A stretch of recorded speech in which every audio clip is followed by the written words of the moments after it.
আজকে এখানে আসার পর একটা নতুন দৃশ্য আমার কাছে পরিগণিত হয়েছে যে কি আমরা এতদিন ধরে আমরা দেখেছি আর কি আমরা এখানে আসার পর কি বুঝলাম।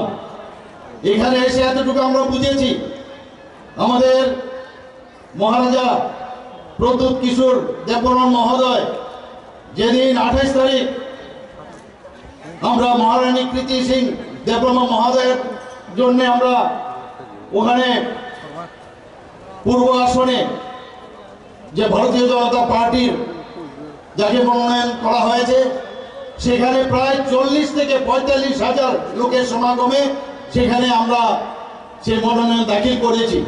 সেখানে উনি বলেছেন যে ভারতীয় জনতা পার্টি, আইপিএফটি এবং ত্রিপুরা মথা এখন তিন শক্তি ত্রিশূল হয়ে গেছে। এখন এই ত্রিশূল ত্রিপুরা রাজ্যে তার স্থাপনা হয়ে গেছে এবং এক ত্রিপুরা শ্রেষ্ঠ ত্রিপুরা সেটা আগামী দিন হবে। সেদিন সেই কথাটা উনি বলেছিলেন। আজকেও আমি দেখলাম যে তার যে কথাটা উনি বললেন যে अभी तो टेलर है, पिक्चर तो अभी बाकी है। আমরা তো নিশ্চয়ই সেই ফুল পিকচার আমরা এই তিন দল মিলে আমরা নিশ্চয়ই আগামী দিন এক ত্রিপুরা শ্রেষ্ঠ ত্রিপুরা, এক ভারত শ্রেষ্ঠ ভারত আমরা তৈরি করব। বন্ধুগণ, মাননীয় প্রধানমন্ত্রীজি বারবার বলছেন, আমাদের পার্টির তরফ থেকে বারবার বলা হয় যে প্রথমে দেশ, তারপর হচ্ছে পার্টি, তারপর হচ্ছে আমি নিজ। আমি কে? দেশকে আগে ভালোবাসতে হবে, তারপর পার্টিকে ভালোবাসতে হবে, তারপর নিজেকে ভালোবাসতে হবে। এই হচ্ছে মূল মন্ত্র আমাদের ভারতীয় জনতা পার্টি এবং আমাদের যশস্বী প্রধানমন্ত্রী নরেন্দ্র মোদী যে কথাটা বলেন এবং আমাদের ভারতীয় জনতা পার্টির যিনি সর্বভারতীয় সভাপতি শ্রী জে.পি. নাড্ডাজি এই কথাটা সবসময় বলেন এবং সেই দিশায় আজকে দেশ চলছে। দেশ সেইভাবে চলছে। বলছে লাস্ট মাইলে যে ব্যক্তি এখনো সেই সুযোগ সুবিধা পায়নি, প্রধানমন্ত্রী নরেন্দ্র মোদীজি তাদের গ্যারান্টি নিচ্ছেন। সেই গ্যারান্টি উনি দিচ্ছেন এবং বলছেন আমি যে কথা বলছি তারও যাতে সেই ফুলফিল হয় তারও গ্যারান্টি দিচ্ছি। আপনারা সবাই জানেন বিকশিত ভারত সংকল্প যাত্রা, সেই গাড়ি আমাদের এখানে ত্রিপুরাতে 16টার মতো সেই সিটির গাড়ি এখানে পাঠিয়েছেন। সমস্ত গ্রামে জিপি, বিসি এবং সমস্ত আমাদের মিউনিসিপ্যালিটি, নগর পঞ্চায়েত, আমাদের ব্লকে 58টা ব্লকে সমস্ত জায়গায় সেই গাড়িগুলো গেছে বিকশিত ভারত সংকল্প যাত্রার গ্যারান্টির গাড়ি।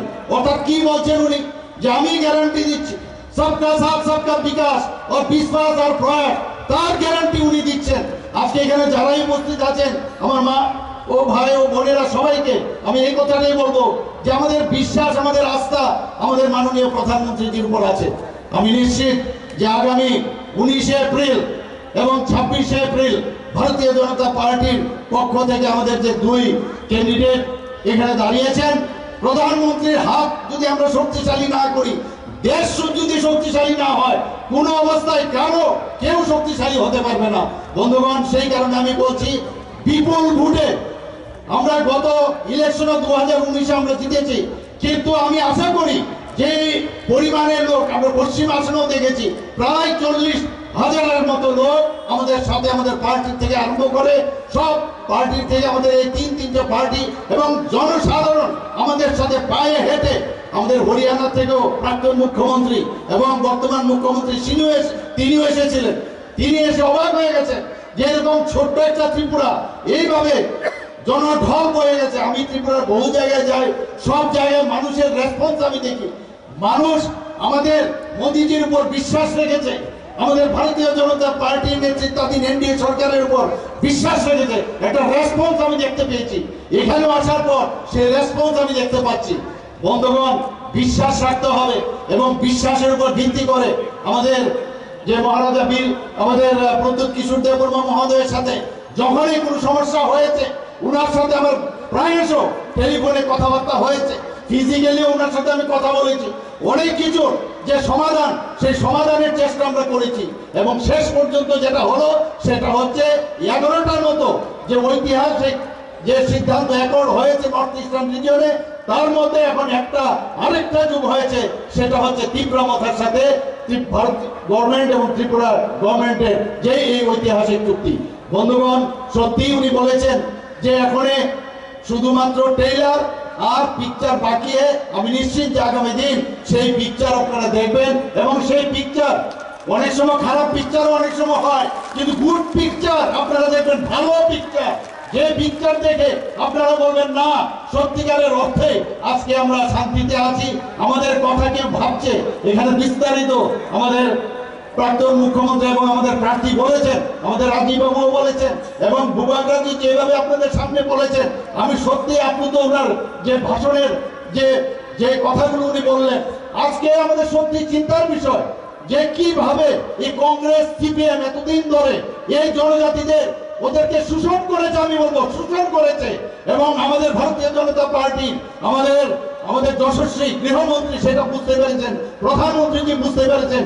তবে এই কথাগুলো যেটা এখানে বলা হলো, তবে উনি এই কথা বলছেন যে আগামী দিন সুনেরা দিন আনেওয়ালা হ্যায়, ये तो मैं बोल सकता हूं अभी। বন্ধুগণ, কংগ্রেস সিপিএম তারা কোন মুখে আজকে একসাথে ওরা এই অশুভ শক্তির বিরুদ্ধে আজকে আমাদের কথা বলতে হবে, ওদেরকে জবাব দিতে হবে। জবাব কিভাবে দেবেন? এই যে আমাদের গণতন্ত্রে ভোটের মাধ্যমে, ভোটের ভাষ্যে, আজকে এতদিন ধরে জনজাতিদের ভোটের ভাষ্যে রূপান্তরিত করেছিল, কিন্তু এখন মানুষ বুঝে গেছে, এখন বুঝে যাচ্ছে সবাই যে সত্যিকারের অর্থে যদি জনজাতিদের উন্নয়ন করতে হয় সেটা একমাত্র মাননীয় প্রধানমন্ত্রী করতে পারবেন। আমাদের রাষ্ট্রপ্রধান, রাষ্ট্রপতি এখন একজন আমাদের জনজাতির মহিলা। আপনারা সবাই জানেন, একের পর এক আমি এখানে বিস্তারিত পুরো নিয়ে এসেছি, সময়ের কারণে আপনাদের যাওয়ার সময় হয়েছে। এখানে এক এক বিষয় আপনারা দেখেছেন যে জনজাতিদের জন্য মাননীয় প্রধানমন্ত্রী যেভাবে কাজ করছেন, উনাদের জন্য যেভাবে চিন্তা করেন, একমাত্র উনার উপরে ভরসা করা যায় যে আগামী দিন সবকা সাথ সবকা বিকাশ বিশ্বাস অর্থাৎ প্রয়াস করবেন। মাননীয় প্রধানমন্ত্রী কি বলছেন?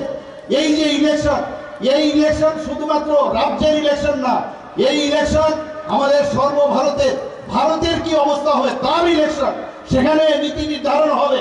আমাদের এখানে কি ড্রেন নেই, কারো রাস্তা নেই, কেউ চাকরি নেই, সেই ইলেকশন না, সেটা হচ্ছে অ্যাসেম্বলি ইলেকশন কিন্তু বা মিউনিসিপ্যালিটি ইলেকশন। কিন্তু এই ইলেকশন হচ্ছে সর্বভারতীয় ইলেকশন, লোকসভার ইলেকশন। নীতি নির্ধারণ হবে। বন্ধুগণ, আমি সেই কথাই বলছি, প্রধানমন্ত্রী যে কথাটা বারবার বলছেন, মেরে মিট্টি মেরা দেশ। আপনারা ভাবুন একবার কি স্লোগান উনি দিয়েছেন, মেরে মিট্টি মেরা দেশ। আমাদের সমস্ত জায়গার, সমস্ত ত্রিপুরার থেকে, ভারতবর্ষের সব জায়গার থেকে মাটি নিয়ে আমরা কর্তব্য পথে সেখানে অমৃত বাটিকা উনার যে আহ্বানে আমরা বানিয়েছি, ত্রিপুরাতেও আমরা অমৃত বাটিকা বানিয়েছি। আমরা কোনোদিন নিজের মাটি সম্পর্কে আমরা জানতাম না, আমরা মাদারল্যান্ড বলি, পৃথিবীর কোথাও মাদারল্যান্ড বলে না, ফাদারল্যান্ড বলে, কিন্তু একমাত্র ভারতবর্ষে মাদারল্যান্ড বলে আমরা সম্বোধন করি। এই মাকে আমাদের নমন করা উচিত, আমরা সেইগুলো কিন্তু জানতাম না। প্রধানমন্ত্রী যে আমাদের বলেছেন দেশকে আগে ভালোবাসতে হবে, যখন উনি বললেন যে হর ঘর তিরঙ্গা, আমরা আগেও পতাকা ন্যাশনাল ফ্ল্যাগ নিয়েছি, কিন্তু উনি যখন বললেন যে সবাইকে ফ্ল্যাগ কিনে, নিজের পয়সা দিয়ে কিনে সেটা উড়াতে হবে, এর অর্থ কি? যারা এই দেশকে স্বাধীন করার জন্য বলিদান হয়েছেন তাদেরকে সম্মান দেওয়ার জন্য উনি বলছেন। কিরকম একজন লিডার আমরা পেয়েছি, G20 তো আমরা দেখেছি, সমস্ত লোক মাননীয় প্রধানমন্ত্রীকে যে উচ্চ গ্রামে ওনাকে দেখেছে, কেউ প্রধানমন্ত্রীদের পায়ে প্রণাম করতে আসে, কেউ মিস্টার বস করে ওনাকে সম্বোধন করে। এই হচ্ছে আমরা ভাগ্যবান, এইরকম একজন প্রধানমন্ত্রী আমরা পেয়েছি। বন্ধুগণ, আমরা জানি যে 75 সীমান্ত গ্রাম, কি বলছেন উনি? 75 সীমান্ত গ্রাম, 75 বছর দেশ স্বাধীন হওয়ার পরে উনি বলছেন 75 সীমান্ত গ্রাম বীরগানা, অর্থাৎ প্রতিটা গ্রামে আমরা নিজেরা গেছি, সেখানে গিয়ে যারা আগে আমাদের বিভিন্ন গ্রামে আমরা জানিও না, সেই আনসার হিরো যারা দেশের জন্য বলিদান হয়েছেন তাদের নাম আমরা বের করেছি, তাদের নাম খোদাই করে সমস্ত 75টা গ্রামে আমরা লিখিত আকারে সেটা আমরা দিয়েছি এখানে। এবং সেই করে এবং বহু জায়গার মধ্যে CRPF বা BSF আমাদের ত্রিপুরার যারা বলিদান হয়েছেন এই দেশের জন্য তাদের নামও সেখানে খোদাই করা হয়েছে। এই হচ্ছে মাননীয় প্রধানমন্ত্রীজি। উনি কি বলছেন? मैं चौकीदार हूं। অর্থ কি? চৌকিদারের অর্থ হচ্ছে मैं खुद भी नहीं खाऊंगा, दूसरे को भी खाने नहीं दूंगा। এই হচ্ছে মাননীয় প্রধানমন্ত্রী।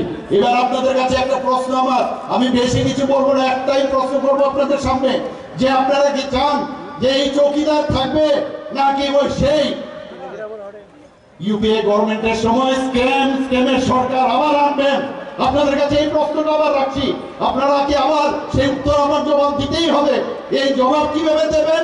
সেই 19 তারিখ এবং 26 এপ্রিল সেখানে গিয়ে বুতাম টিপে ভারতীয় জনতা পার্টির পদ্ম চিহ্নে আপনারা ভোট দেবেন, সে আশা আকাঙ্ক্ষা রেখে, এবং সবকা সাথ বিকাশ এই আমাদের ইচ্ছা সেটা পূরণ হবে। আমি এই আশা রেখে সবাইকে এখানে এতক্ষণ ধরে রোদ্দুরে বসে থাকার জন্য হার্দিক অভিনন্দন ও শুভেচ্ছা জানিয়ে আমি আমার বক্তব্য এখানে শেষ করছি।